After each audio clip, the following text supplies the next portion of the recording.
The first day we had a wonderful sergeant and he said, "You girls have got probably the most important job in the whole of Australia. You have to protect BHP and the port."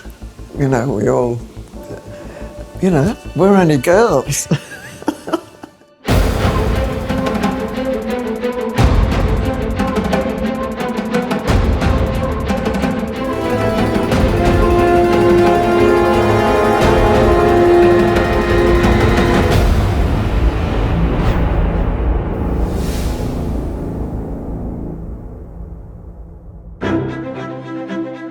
Fortress Newcastle was the military title given to the protection of the industries of Australia here in Newcastle.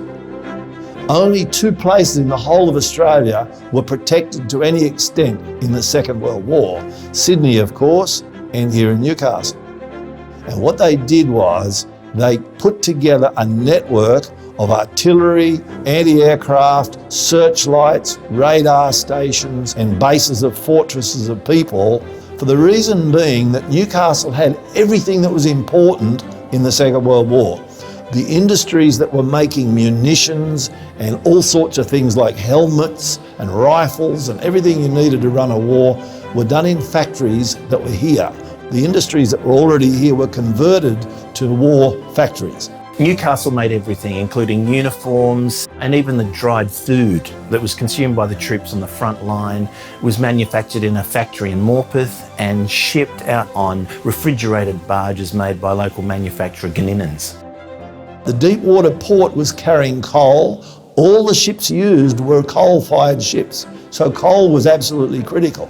The state dockyard was the dockyard that all the vessels that were damaged were brought here to be repaired. The Air Force base was here. Everything that you needed to run a war in Australia was centred here in Newcastle, so they put a military installation on a major scale.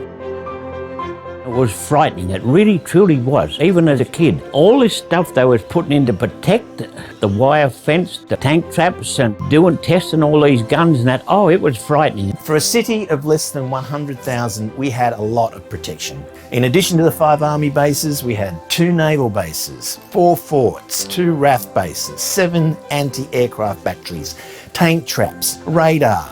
This was enormous. Never told since then, but when you look around at all of the bases, this was a military establishment on a major scale, and that's why the Japanese came here and shelled the place, because this was the place to be at.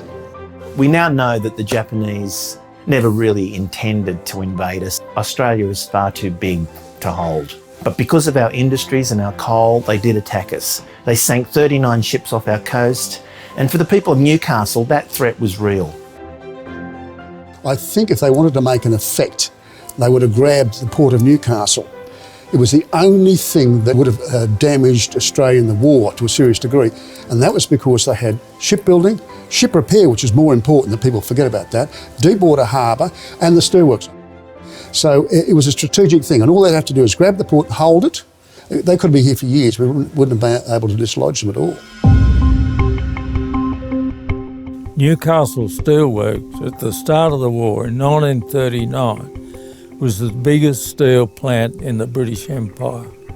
Essington Lewis was a great man. Back in 1936, he said, "War clouds are gathering over Europe and we must do something about it now." So ferroalloys we bought from South Africa. And he quickly thought, well, they're in danger, those ships with submarines in the Indian Ocean. You better make them. The other major item was tungsten carbide, of course. We imported all our tungsten carbide from Germany.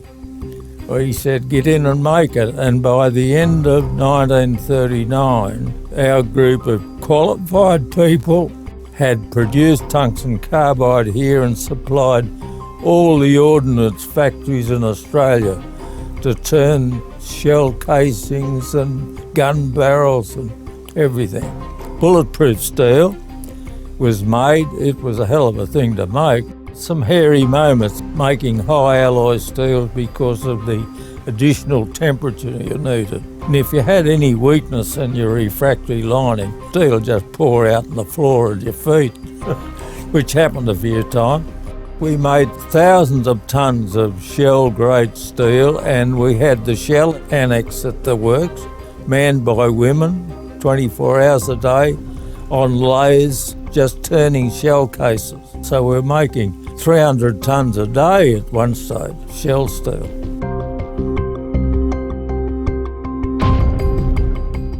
Then it was a matter of supplying the right steel to the subsidiaries, like the bulletproof with Lysart's plate, Stewart and Lloyd's gun barrels, because they rolled tubes. They had that technology.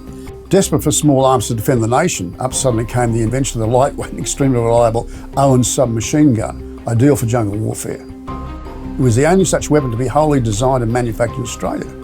It was produced by Lysart's factories in Newcastle and in Port Kembla. We were often called on because of the high tonnage required to do something that had never been done in open hearth before. At one stage we made cylinders for the boomerang fighters that we made down there. Well, did we have some trouble with that? We had to go to very high temperatures to melt all these alloys. The roof for the furnace was made of large silica bricks. They got very hot, of course, but at these very high temperatures, they actually melt. You look at the roof and you see stalactites, and you start to worry. During the war, my grandfather was in charge of a project where they were required to build 175-foot long tugboats, 50 for the US Army and 50 for the Royal Navy. My granddad had to design a production line alongside the Hunter River, so a 75-foot tugboat was launched every 2 weeks to keep up with the demand from the US and the English navies to provide the tugboats that went up into the Pacific Islands. The Japanese knew a lot about the BHP. There was a rumour that Mr Menzies had escorted them round the BHP long before they entered the war. He had the nickname of Pig Iron Bob because just before the war, apparently, he sent all his scrap iron to Japan, which people said came back then in the form of shells. During World War II, there was a Japanese submarine that let the midget submarines into Sydney Harbour, but on its way up the coast it laid off Newcastle and dropped a line of shells. Some exploded in the city and a couple exploded out on the steelworks. We woke up this June winter night in 1942 and hear this, and we all go outside with Dad and Mum. It's about 2 o'clock and we hear boom boom, and we all thought with Dad that it was our guns practicing. But there was one puzzling thing. The sky was lit up brilliantly. We could see the steelworks. Searchlights, star shells, a couple of odd noises which alarmed me a bit, and I thought this is more than an exercise. I hair-tailed it back down to the small laboratory on the end of the department. And just as I got there, a phone rang. So I answered the phone. Hello, would you please tell your foreman that we are under attack and to black out all the furnaces? I felt like saying, that's like painting the Harbour Bridge. Well, the submarine attack came as a complete surprise to everybody. The lights were on, sort of thing. It was in the morning. Parnell Place was a bit of a mess with the shell landing in the road there and shattered windows and God knows what. The gunners said it was extraordinarily accurate shelling. It landed just inside the emplacements, etc. The Japanese knew what they were firing at. They were after the steelworks. My dad was Martin John Laffey. He was a master gunner first class. He received a phone call from here, tell him the circumstances, so he put his uniform over his pyjamas. He was the only guy that had the key to the ordnance to fire the guns. There were a whole lot of complications. Where the submarine was originally couldn't be seen from Fort Scratchley because it was blocked by knobbies. The submarine drifted, which brought it into range. They fired the two guns. It showed that he was a master gunner first class because the first shot that he fired nearly sank the sub. It went pretty close because they stopped firing and they submerged after 4 shots. Fort Wallace, from memory, had a larger, more destructive gun, but they knew enough to come in literally under the radar. So the big gun at Fort Wallace couldn't depress low enough to fire. So it'd fire across the top of the sub. A lot of this was known by the authorities that there could be trouble because, say in the middle 30s, Japanese ships would come here and they'd hire the only cab in Newcastle and have it for the day, these poor seamen. And they'd go around and they used to get themselves photographed against military installations. They would actually photograph what the fort was and how many paces it was and that sort of stuff. So when the Japs fired, they could get almost pinpoint accuracy and they would have knocked out the guns if they'd been there another 2 or 3 minutes probably. It appears that the Japanese had 1938 British Admiralty charts. It has Japanese writing and information and so on over it. It extends from Tomaree to Wollongong, and we have a second one which covers the port of Newcastle. That was the one that they were working on when the I-21 submarine attacked Newcastle. We didn't get the all clear till 6 a.m. There would have been 70 or 80 blokes down in air raid shelter, most of them having a good sleep. People were fearful, but they accepted it after a few days, as people do. It's very popular in hindsight to say that Japan never intended to invade us, that the threat wasn't real. But it was real. They were here, bombing our harbour. The Fortress Newcastle concept was about the centre of the industries in around the harbour and around Newcastle. The major guns were at the 4 forts that all had 6-inch or 9-inch guns. The northern one was Tomaree, Fort Tomaree, up on the headland at the entrance to Port Stephens, and the 6-inch guns there were to protect from the north and to protect the entrance to Port Stephens. To control the vessel movements and in and out and around Port Stephens, they needed basically a control tower, I guess you could say. There were a number of gun placements at the base of Tomaree, including a torpedo launching platform, so that they could fire torpedoes from the land at any invading vessels. And on the opposite hill, on Yakabar, they had a fake gun, big piece of pipe sticking out to sea. During the Second World War, Australia had a very close alliance with America. The American Army made an agreement with the Australian government to allow Port Stephens to be taken over by the Americans as an American base.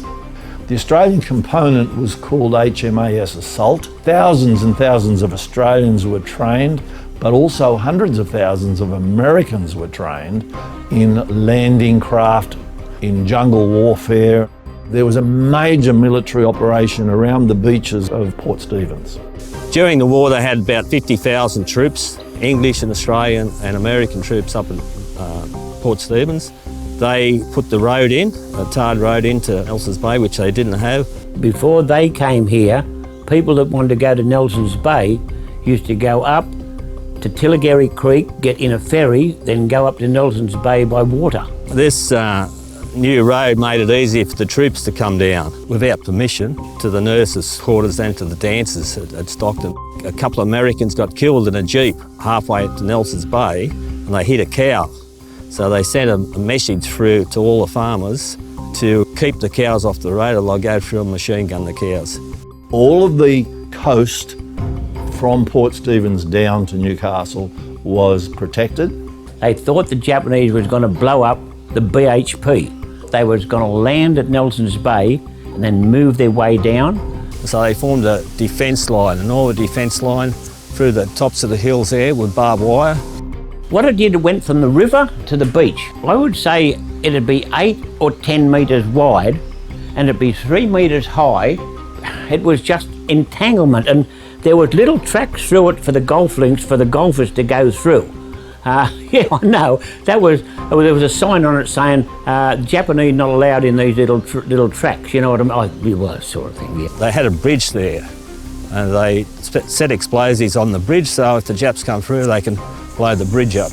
Through the bush, they had machine guns nests. And they built these 2 massive big wooden guns.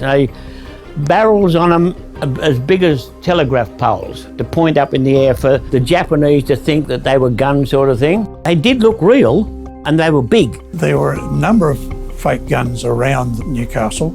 There were 2 lots in New Lambton, and they were set out in the triangular shape and with a mock building and so on in the background of them, and they were basically wooden. All of the coast was considered to be where they were coming from. So virtually every piece of the coast had tetrahedrons, large concrete triangular structures at regular intervals placed so that no vehicle could come in from the water. This was taken on the beach where we were camped, and we were surrounded by these tank traps with a barbed wire through them. We didn't do much swimming because you had to go through the barbed wire to get into the water. The next fort was Fort Wallace. Fort Wallace was the most significant in that it had a 9-inch gun, the biggest of all the guns, and it could fire an incredible distance out to sea. And it had a clear and open span for all of the coast, north and south of the whole area, and it was carefully set up to be the major protective fort for Newcastle. They installed radar at Fort Wallace, and we were the ones that were chosen to do the course. Shepherd's Hill radar was the first radar set up in Australia. They set up the 3 radar bases to get a radar pattern for the entire of the fortress area. So each had their role. Japanese shipping going up and down the coast, we'd see. Instead of looking at it, we had our backs to it, looking at the screens, and we couldn't believe it. No one had ever thought of those kind of things. Later in 1942, Ash Island radar was set up to provide coverage for Williamtown on their own planes and of course the potential of anyone else that was coming. So it was searching the skies. Ash Island was a little bit out of the way and had quite a large WAF contingency down there. Now the girls used to like to party on Friday and Saturday nights, and they would walk back into Raymond Terrace to go to the army camp and go out with the guys there. Then we saw 208 radar station down at Mine Camp at Swansea come online. It was searching the skies and giving guidance to the planes that were coming and going from Rathmines. One of the interesting things about Mine Camp was how they camouflaged the buildings. They made it look like a normal street with normal houses along the side so that people wouldn't realise what was going on down there. 2 big 40-foot towers was a bit of a giveaway. And after the war, the towers just disappeared. And they made houses out, made 5 houses out of them. Fort Scratchley is famous in Australian history as being the only location in Australia that guns fired on an enemy vessel. Fort Scratchley had been built way back into the 1800s to protect Newcastle from an expected Russian invasion a long time prior. But they re-established the 2 6-inch guns there and increased the establishment at Fort Scratchley quite significantly. The arrangements at Nobby's were controlled from Fort Scratchley. The searchlights were controlled from there as well. A number of troops that used to be here in their different regiments, engineers and grenadiers and what have you, and the place was alive. There were infantry, there were obviously the gunners and so on, most of whom were militia or reservists, and there were some permanent army staff as well as a lot of AWARs. Catalina photo from May 1942 shows the fort with the observation tower, the guns, and no evidence of any camouflage whatever. On the night of the attack, the fort was in its pristine state, sort of thing. The later photo in December of 1942 shows the fort fully camouflaged. Made the place look like there wasn't a fort at all. There were additional buildings put up. They were all built from masonite.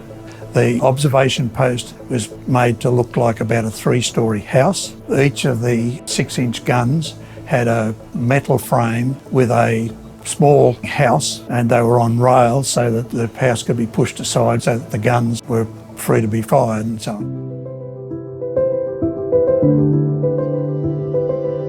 The last of the 4 forts, Park Battery, is the most important of the whole lot. It is the only place ever in Australian history that the 3 armed forces all had a headquarter operation together in the one building for the united purpose of protecting the one place. And of course the Master Gunner's Cottage that's still there was one of the many buildings that they built there as the command centre for Fortress Newcastle. It was Dobson's main location. Colonel Dobson was the commander of the heavy coastal defences for the Second World War. So there's a large myth about tunnels in Newcastle, that all of the forts are joined by tunnels. Well, that's ridiculous. I mean, there's a big body of water. You would have to go particularly deep under some coal mines to get from Fort Wallace to Fort Scratchley. The forts each have a tunnel network. So yes, there are tunnels. And up at the top of King Edward Park, there's tunnels through the hill for where the searchlight batteries were. So we do have extensive tunnels, but they don't link to each other. We were looking out our top bedroom window one night and it was all pitch black and we could see the searchlights crisscrossing the sky, and I can remember that really vividly. Searchlights were an important part of the facility, either out to sea or up into the air to search for any invaders. So along the coastal front, there are quite a few, and there are remnants of many of the searchlight bases. So perched on the side of the hill below Strzelecki Lookout still is a concrete bunker that the searchlight was in. Around this city, almost in a semicircular arc from Port Stephens down to the bottom of Lake Macquarie, there were thousands and thousands of people in camps everywhere. There were roaming batteries of guns on the back of vehicles. Clearly people would have seen that as being, there must be a problem. We had night after night on red alert, sitting in the concrete gun pit, not knowing whether it was planes or submarines, but everyone was ready to go, whatever we had to do. The RAAF obviously had to be involved, and they needed to establish a base, so they chose the site at Williamtown, specifically to be part of the fortress. And Williamtown was a very basic installation, a bit of flat ground and a few tin sheds. After Newcastle was shelled by I-21 in 1942, the base then realised that there was a growing need to defend Newcastle in different ways. They set up as a training base, and so we had operational training units who were at Williamtown throughout that period. They needed to practice their air-to-ground gunnery and bombing, so ranges were set up along Stockton Bight, Fullerton Cove, where the pilots could practice dropping their weapons. Now these targets usually included things like trucks, tanks, old aircraft. There were numerous accidents in the early days, especially in the war, when training was quite rapid to get the guys on the front line as quickly as they could. And of course, with a lot of aeroplanes, they were only single-seat aeroplanes, so there was no room for an instructor in there as well. So the guys were basically teaching themselves how to fly. The base in 1942 was handed over to the American Army Air Corps, who were staging through here with P-40 Warhawks on their way to Darwin to defend the north of Australia. When you look at the way that field has expanded, both militarily and commercially, now Newcastle has a fantastic international airport, and it all came out of Fortress Newcastle. And of course, the Air Force base at Rathmines was their other big area they were protecting. Essendon Lewis, the head of BHP, was one of the only ones saying originally, we've got to defend Australia. So he was the guy that actually got into the steel industry, got to making guns, etc. They looked around, and in 1939 they came here. They took about 35 hectares. It was the largest flying boat base in the Southern Hemisphere. It was the flying boat centre. It was the centre. Over 3,000 personnel served at Rathmines towards the end of the war. A total of 168 cats came through the base. It was primarily a training base, so there's training pilots to learn to fly the cat. The water is always quite navigable there. It's close to Newcastle and it's close to Sydney. The Catalina was designed first of all in America. They are a boat basically with a huge wing, 102 feet. It's a very, very huge wing. They had enormous range, endurance, 15, 18 hours. Very important with the range of things they could do, from mining harbours to dropping bombs, rescuing of crews, and also supporting the forces on land, resupply food for the coast watchers. On the first day of arrival at Rathmines, we're getting off the bus, and there was a corporal there, you and you, are down for a duty tomorrow at the cemetery because a plane has crashed and you will be the pallbearers. A plane with a very experienced senior pilot was training a new group to do these dangerous open sea landings just off Nobby's Head. Unfortunately, there were only 2 out of the whole crew who were saved, so we were sent as the duty for the burial service the next day. It was a pretty rude awakening. World War II also had its bizarre side. Future Archibald winner artist Sir William Dobell first dug trenches at Rathmines RAAF base. He and others in the camouflage unit were soon painting fake farm scenes to disguise military installations from the prying eyes of any low-flying Japanese aviators. The fortress area went inland as far in as Singleton. You need to spread your forces away from the centre. If the centre is attacked, you need to have forces further out around the boundary. So they created specifically army bases and anti-aircraft bases as far away as Singleton. There were 5 different army bases scattered around the outskirts. We had Singleton, Largs, Rutherford, Raymond Terrace and Greta. Greta Camp was established particularly as a training base for soldiers, for the army, and in its heyday it was a major army training camp. After the war, from 1949 to 1960, the original Greta Army Training Camp was repurposed as a processing facility for migrants and displaced persons, basically refugees escaping the horrors of the Second World War. During its 11 years, 100,000 people passed through that camp and around 10,000 babies were born. These people later entered Australian communities and helped forge the Australian nation. Singleton was established further inland. It exists still today as one of our most significant army bases in Australia. So again, Fortress Newcastle and its day has turned into a major, important Australian army base. There were a whole series of anti-aircraft batteries established, both permanent and mobile. There's a couple of great big concrete buddy dinghies that they put ack guns on top of it, and my uncle, Eddie Chapman, used to man them, and they had quarters out there for them to live in, to sleep in, and they used to tow a target over the top of them, heading towards which the Japanese would have done, head towards the BHP, and these ack guns, you could hear them from here, and they'd be firing at the target sort of thing, and this went on a fair bit. We did the technical work on what was called a height and range finder and what they called a predictor. We got the guns aligned to the target, and then we would call fire. I'm here. You can see from the fort outline how much effort they put into considering all the potential ways that an enemy could attack the centre. So from the north, from the west, from the east in particular, but also from the south. So what they did in the south, they figured that there was a very narrow point of land between the ocean front and Lake Macquarie.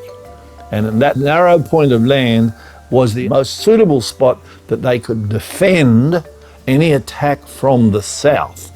So at Coldtee Creek, they established what's known as the Southern Defence Line, a complete barrier of barbed wire. In the afternoon on the way home, while attending the primary school, we used to pass Anderson Hill, and it was honeycombed with tunnels.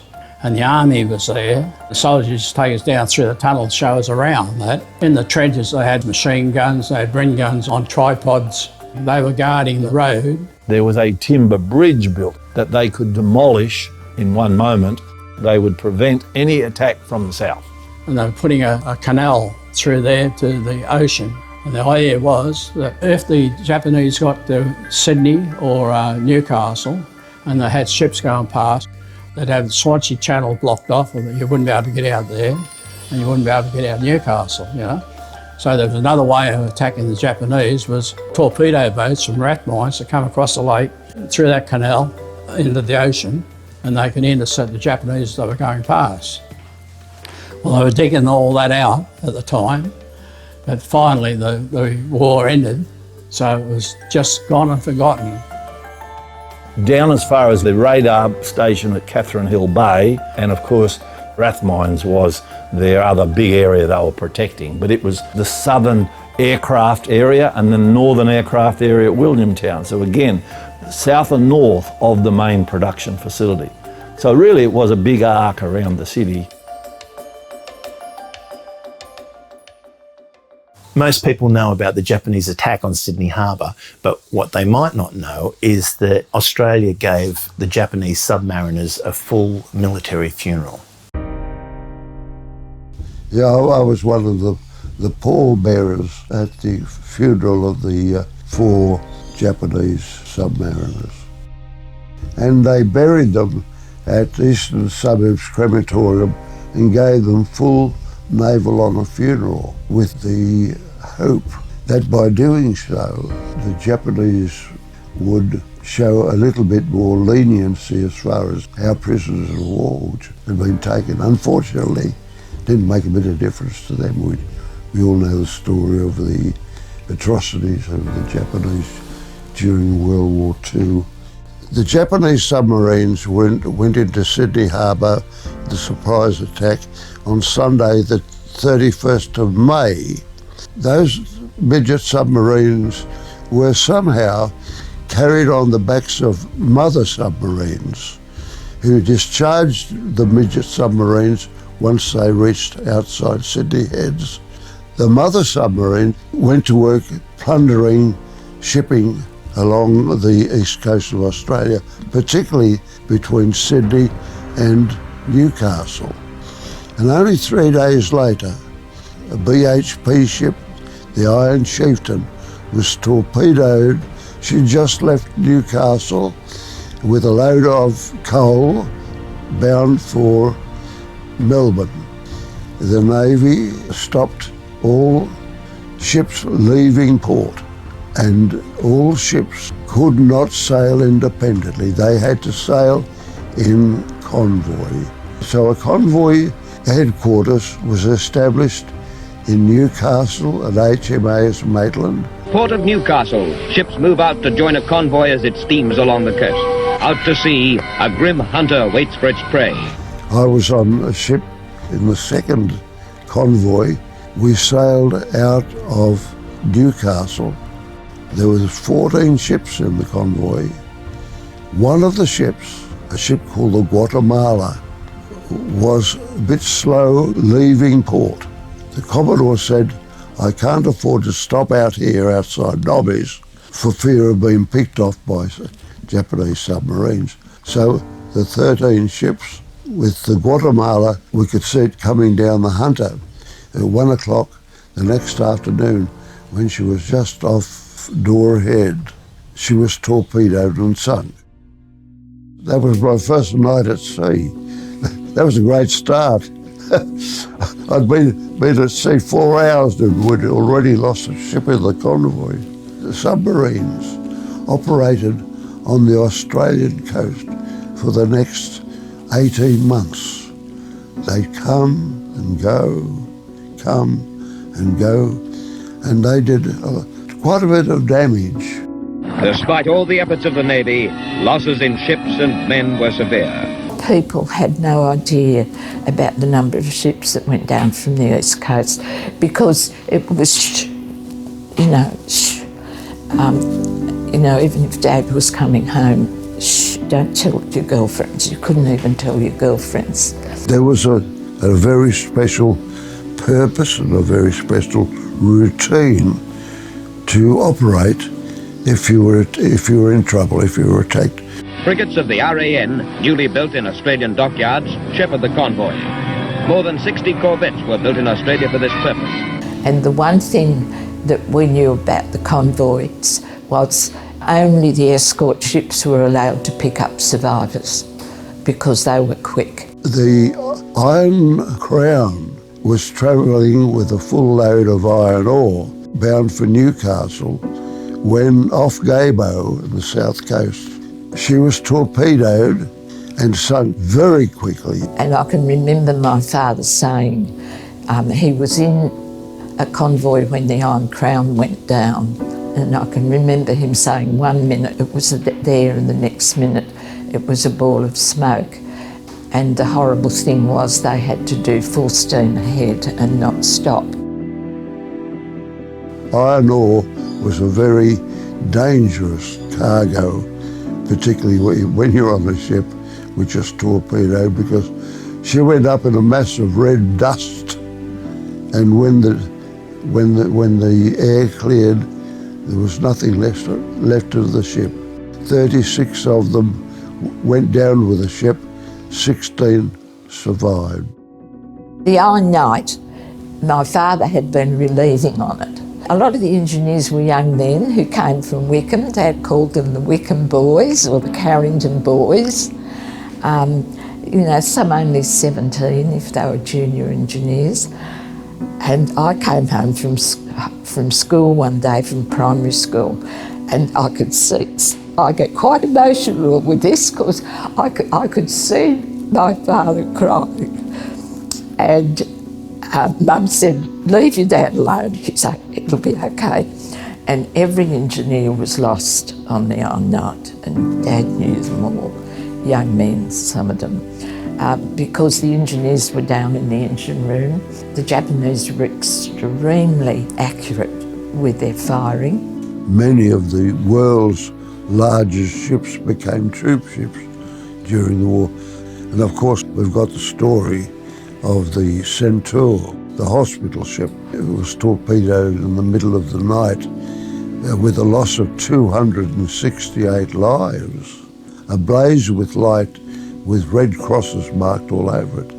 And that was sunk by one of the big submarines. In the end, the Japanese sank 39 ships off Australia during World War II, 1/3 of those off the coasts of Newcastle and Sydney, with around 1,200 lives lost. So the war was definitely on our doorstep. If you read the Australian press, we'd sunk Japanese submarines every week for the next goodness knows how long. But in actual truth, at the end of the war, it was established that we didn't sink a Japanese submarine, not one. But you had to keep up the morale of the people in those days, and you got fed a lot of information which was a long way from the truth. The convoys which sail up and down the coast, their aerial escort was the Catalinas, which could patrol mainly around Sydney, Newcastle, from their base at Rathmines. And they did a very good job. The flying boats from Rathmines went way up to New Guinea in overnight flights. They did work all around Australia. They, on patrol, located the Japanese fleet sailing down to take over Indonesia, New Guinea, whatever. So a vital role. Our primary aim was to do this deep sea mining, and the issue was you had to be down at about 100 feet, tree level, come in at night over a port and drop 2,000-pound mines, which proved itself to be a very valuable control of Japanese fleet movements, to the extent that ultimately they were almost unable to operate until they were sure that the mines had been cleared away. At its peak, about 1945, there were about 3,000 personnel here. It would have been a big target. There's a persistent story that the Japanese had a submarine based around Spoon Rocks at Swansea, and it was there and used to surface because they found tin cans and all sorts of stuff they washed ashore. So the threat was very real, and they think that someone was actually within Catherine Bay was sending out signals to this submarine out off the coast. The military has the techniques of not telling the people what they're doing, ever, anytime. A, they can't spread information if they don't know it, but B, the military have their own way of doing things. There was a decision made that I understand took place between the military part of the government and the board of BHP at the time, that the steelworks at Newcastle was not to fall into the hands of the enemy. Growing up hearing my grandfather talk about, he was called into a meeting and he was told, because he had had so much involvement in the construction of the plant from when he started working there in 1923, he had to work out how to destroy it, and destroy it to the point that it could not be rebuilt easily and could not be used. The plant was broken up into a timing chart, and there was a sequence and the procedures of where explosives were placed to flatten the blast furnaces, flatten the coke ovens. And after he had done that, he was then seconded to the military and taken around all of the industries in Newcastle and basically wrote the procedures to flatten Newcastle. Places like the lamp works, it was just flog the machines with a sledgehammer. The gas holders at the back of Tighes Hill were going to be blown up, the wharves were going to be blown up. He was so concerned about it that he, at the time they were living at New Lambton, and they had a weekender out at Pelican, so he picked his family up and moved them out to Pelican for a fair part of the duration of the war. That happened, and you think about it today and go, wow, they were actually going to blow the whole place up, not just the steelworks, flatten Newcastle's industry. The industries were tasked with making special munitions out of steel that wasn't made previously in Australia. They needed to make bullets that could pierce through armour plating, special steels. They needed to make plate for vehicles that would not be pierced by bullets. So the research that was being done at the steelworks and other subsidiary industries about special steels was very important, but new work. So those products were handed to the military testing people, and they built a special place at Fern Bay for the testing of these products that were made locally, called the Armour Proof Range. I've been chasing up photos of the proof range during the war, and it's been very hard because it's a hush-hush secret place during the war, and I'd say that's why we haven't got any actual photos. Most people wouldn't have a clue what was going on. Of course, I was here and right in the middle of it. I used to walk out there when I was about 10-year-old. As this bloke said, was there any security? I said, none. I said, just go in, you'd talk to them, and they'd show you the big guns, and they'd pull a big truck out sort of thing, and they'd blow the truck to pieces, and oh, it was scary. It was really scary, honestly. You think, holy dooly, like what's going to happen next? On the main targets, they had 200mm plate they were testing. The shells they were firing were 4-inch shells, and you can see how they've actually punched right through the 200mm plate. It's just unbelievable. They just fire at a target to see how accurate the guns were. The main centrepiece, they actually filled it with sand and sawdust, and they'd fire the shells into that and then dig the shells out of that and see what's happened to that. I mean, it must have been a horrifyingly dangerous place with all these pieces of steel being forcibly very close projected into other pieces of steel. All the shells they fired in this place was all inert, but they have fired high explosive shells from the proof range over onto the beach itself. They used to hit the target, and if they wasn't dead accurate with them, they'd ricochet off and they'd land up out the back. So we used to pick them up as kids at 10-year-old and bring them home, and we had them in the backyard. Oh, I'll never forget it, 10-year-old.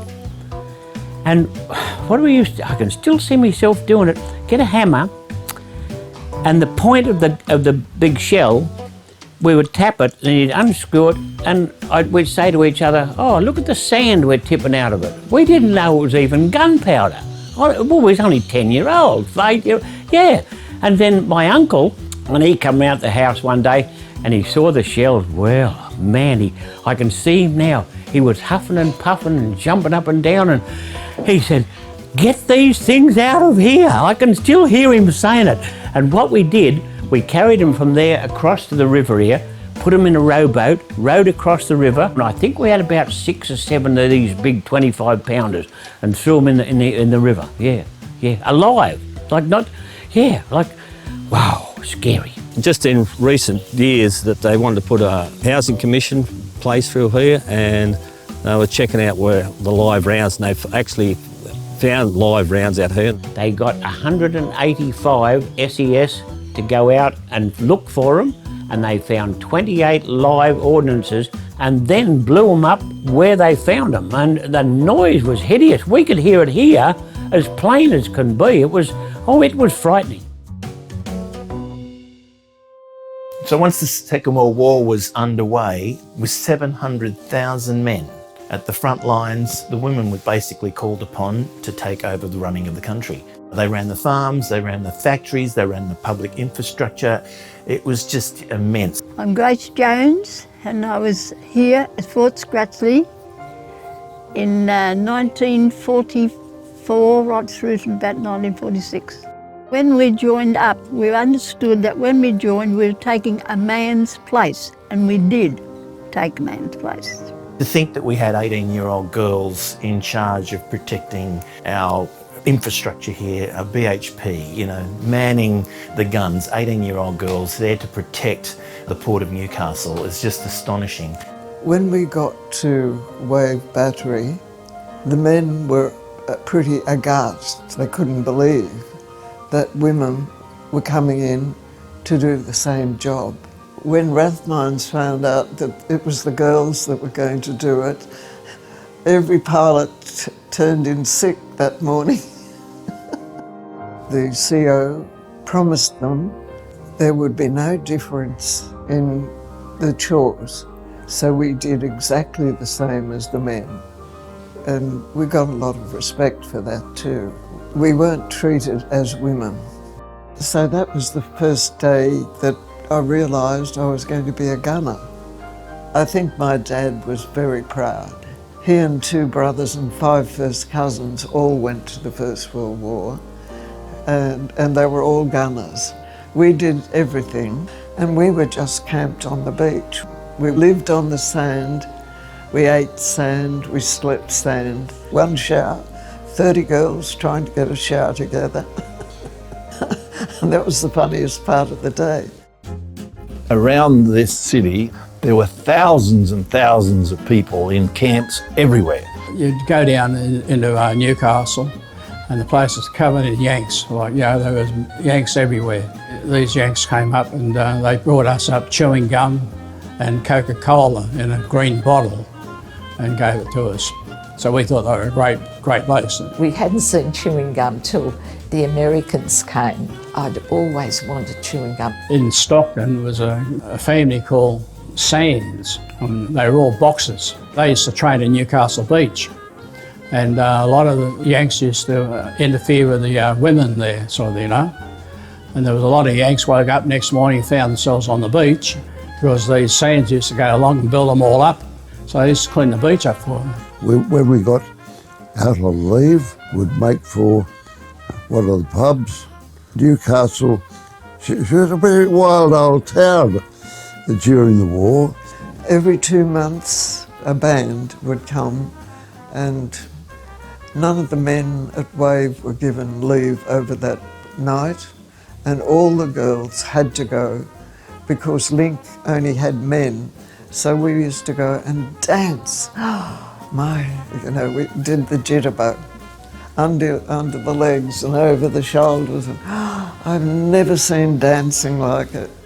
And that was one of the highlights. Everybody went to the Palais, the Palais. It was a rough old place too, but there were places of entertainment. Once the Japanese bombed Pearl Harbor, the public works built in the school holidays. They built trenches in all the schools in Newcastle. You had air raid practice at school. The whistle blew and you knew you had to go to the air raid shelter. Everyone had a war satchel, every student, and in your satchel you had an enamel pannikin, you had a soup cube, which I always wondered what you did with it because I'd never seen a soup cube. And in that bag was a rubber to place between your teeth, and we had cotton wool to put in your ears. And at 11 o'clock every morning, the Catalina would come over, pretty low over the school. They'd blow a whistle. We'd have to run out and jump into the trench while the Catalina went over. We had a good-looking teacher. One day we had a male teacher arrive there, and I think to impress our teacher, one morning he sang out, "Righto kids, follow me." And he said he jumped into the trench to show off, but when he came to the surface he looked like the creature from the Black Lagoon. It was full of mud and water. Us kids near died of laughter.